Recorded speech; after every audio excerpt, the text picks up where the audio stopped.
I've been up to my ankles dredging through the putrid waters of the internet trying to bring back some real-life ghost stories for your viewing pleasure and entertainment. Before, to get a good ghost story, you'd have to knock back marshmallows by a campfire, but today, there are thousands of them available, all free from home without the risk of mosquitoes. Now, I barely made it out of the cursed hallways of the interconnected data highway alive, but my friends, I did, and I brought back some stories for you to sink your teeth into. So get cozy, pour another cup of coffee, because you're not sleeping tonight after you hear these top 5 ghost stories from Reddit. Hey, these stories, true bone chillers or just humdrum made up for clicks? Let me know down below if you want to believe. Number 5. The Walking Dead. My first true tale of phantasmic terror comes to us from Reddit user Jalcott. Answering a question posed in the thread, nurses and doctors of Reddit, what's the weirdest and most paranormal thing you've ever experienced? Hospitals already seem pretty haunted as is, so it's no surprise that there was so many good answers. But Jalcott stood out. Take a listen. I'm a psychiatric nurse, and early on in my career, I worked at a residential mental health facility. One of our residents was an elective mute, which means that he didn't talk, but there was no medical reasoning as to why. He had spoken earlier in his life, and in fact seemed quite normal back then, with the exception of being close to 7 feet tall. He'd been raised in the deep south and joined the army when he was 19, but one night he vanished. He was declared AWOL, and eventually he was declared missing, and later officially declared dead. However, 10 years later, a 7-foot-tall man walked into a Virginia hospital ER in my part of the Midwest and said to the receptionist, "My name is Marion Deschênes, and I've been dead for 10 years.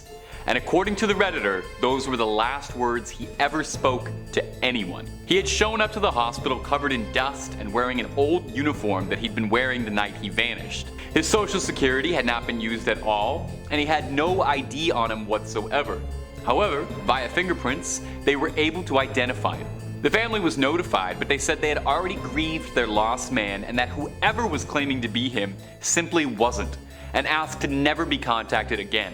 The nurse went on to add that Marion would pace all day, every day, moving his mouth in a way that looked like he was muttering to himself, but nothing came out when he moved his lips. He had an unnerving habit of throwing his head back with his mouth wide open as if he was laughing hysterically, but not so much as a breath could ever be heard. The nurse said she tried talking to him almost daily, and he would appear to listen, but only react by periodically throwing his head back in that laughter-mimicking way of his. Various medications and treatment plans were pursued, but nothing ever affected him. Therapy was tried as well, but all that would happen was Marion would just grin and start pacing again. She goes on to say that on her last day, she saw Marion pacing in the parking lot, throwing back his head to laugh. She closes by saying all those years she'd wondered, was he a ghost? And all those years later, she still doesn't know. Click through and listen to as many top 5 scary videos as your ears can handle. Moving on. Number 4. The things that go bunk in the night. Now you would never ever believe this, but our next story comes from Reddit as well. A similar thread, a similar question. What's the most paranormal thing you've ever experienced? Lots of good ones to pick from, but this one from Mad Rampager really stood out for me. I used to be in the military. The training camp bunk that we lived in was said to be haunted. Occasionally, our stuff would go missing and reappear in weird places, like under our bed or inside a bag that we'd zipped up and stuff. No big deal, right? Weird things happen, and I mean human error and all that. Well, then came the instance that freaked everybody out. It was night after lights out, and my friend was on his phone texting his girlfriend. Most of us had been drifting off to sleep and we were lying on our beds when suddenly my friend heard the shuffling of feet from the corridor. So, thinking that it was our sergeant, he quickly hid his phone under his pillow, rolled over on his side, and tried to get to sleep. What happened next still chills me to the bone to this day. While he pretended to sleep, he heard someone right behind him at the other end of the bed saying, "Don't worry, you can continue to pretend to sleep." I could have dismissed this as a figment of his imagination, except me and 5 other people around him heard it. Creepier still, there was no one there. And weirdly, it sounded like the voice of a young girl that had said it. For reference, our camp was in the middle of an island and was set up away from the main admin building. The island had been closed by the government for army training purposes for the past 15 years, so there were definitely no civilians around, let alone any children. To make matters freakier, when we came back from our weekend home leave, there was a bunch of hair on his bed, neatly bundled up, long and jet black, and underneath his pillow was a note. Remember me? Now, as I said, we're in the middle of a forest, in the middle of an island, and at that point in time, there were no female recruits whatsoever on the island. Our bunks were locked for the weekend, and the duty sergeant had no idea what had happened. We never spoke about it again after that night. and it still chills me every time I think about it. Number 3, old friends. Our next story is from a Reddit thread asking, what's your ghost story? And I gotta point this one out just because it was too funny, but the original poster included the title in brackets, serious, to deter any would-be paranormal pranksters. Just serious ghost stories, please. Luckily, Redditors obliged. User Barbed Cats shared this terrifying tale. When I was 37, I went to my high school reunion. I flew into the nearest airport and rented a car. The distance was about 35 miles through a very rural and almost abandoned part of the country. About 3 miles outside of town, I see someone on the side of the road flagging me down. Up in the North Woods, no one ever leaves someone else stranded, and it would turn out that the guy standing there was somebody I'd actually been to school with, my old friend Jim.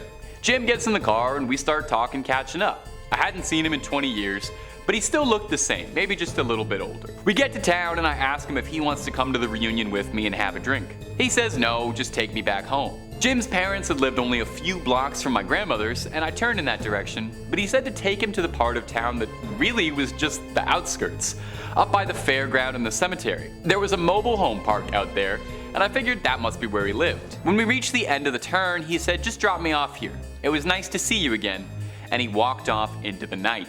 So I went to the high school reunion, met up with some old classmates, and we start to talk.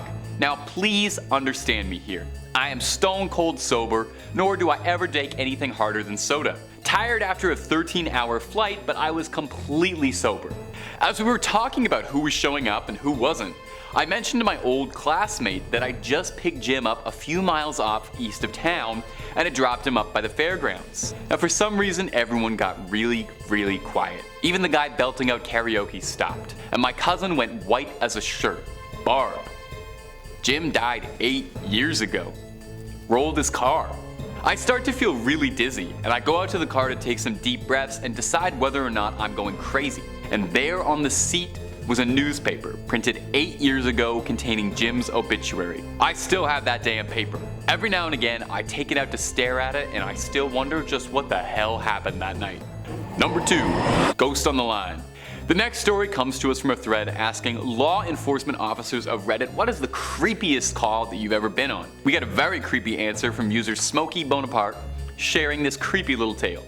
The Redditor writes, 911 dispatcher calling in. We received a call from an elderly lady who had trouble breathing. I had taken several calls from her before and her husband in the past, so I recognized the voice. I dispatched an ambulance to her residence and held her on the line trying to keep her calm while the ambulance was responding. Ambulances advised that they had a 15-minute ETA as she was in a very rural part of West Virginia. I'm talking to her just about her husband and how she was doing, and just making pretty standard small talk with her. The ambulance arrives and I let them know that she is in severe respiratory distress, and I still had her on the line.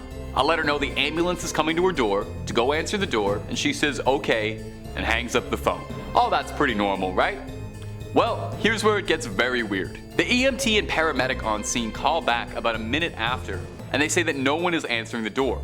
We have a sheriff in the area pulling on scene about that time.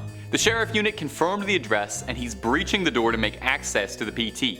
5 minutes go by, and the paramedic on scene radios to ask me who called. I tell him it was the elderly woman who lived on residence. He tells me he's going to call this in and he needs to speak with my shift supervisor. We get him over to the supervisor, and the supervisor confirms the same information I relayed, that it was all correct, and asks what's going on. Apparently the old woman had been dead for a while and was already in full rigor mortis. They thought I was wrong on the caller, but the other dispatchers played it back for them and confirmed it was the old woman who called. The ambulance transferred the hospital and we got the same calls and disbelief from the doctors. But I took a call from a ghost that day. Number 1, uninvited guest. Closing off our list is this story which chilled my spine like Sub-Zero. Coming to us from user Parole Model, which hey, by the way, love the pun. It was from an Ask Reddit thread asking, what's the creepiest thing that's ever happened to you? Lots and lots and lots of good ones, but this one took the cake. So lend an ear. I used to visit my friend at her house out in a rural farming area before she moved. I'd sleep over a lot and we'd just hang out and draw. I usually slept in the living room and on the couch, and there were 2 mirrors in the room that were fairly close to the TV. When the TV was off and I was walking by, I started seeing shadows move behind me. I thought it might just be something off the TV screen, and then one evening I walked into the living room to get my sketchbook so I could sketch in her bedroom. I bent over and picked it up, stood up straight, and I looked in the mirror and saw a man behind me. A man standing in the hallway leading to the living room. He was average height, bald, and a bit old. I turned to look at him and no one was there. I turned to look at the mirror again and he was gone. I felt more than a little spooked. Another time we were just sitting in the living room and we heard what sounded like a kid's footsteps running across upstairs quickly. She had 2 adult siblings, but they were out at work leaving us all alone. Around that time I decided to sleep in my friend's room instead of the living room, only to wake up in the middle of the night to see 4 posters slowly get peeled off the wall. No, it wasn't just them falling and dragging each other down. It looked as if someone was carefully unsticking the tape and removing them. The next morning my friend put them back up saying, "Well, I need to get some better tape." She and her family eventually moved out because they couldn't afford to keep living there anymore. We'd never really talked about anything that had happened in that house, as if talking about it might actually make it worse. But after she moved, I finally confronted her and said it. I said, "Dude, your house was haunted. I hope you knew that." She replied, "Yeah, we knew it was. Some guy and his granddaughter used to live there, but he took her life and then took his own. So it was probably them or something. I never told you because I didn't want to scare you." Later, she would dig out a copy of a news article she got from a local paper about the crime. The picture that went with the article was the exact man I saw all those years ago. Okay. I gotta start looking at some of the cute cat picture subreddits, or maybe ones with like little monkeys going on adventures after that. Need to clear myself out. But thanks for everything, my viewers. Catch you in the next one.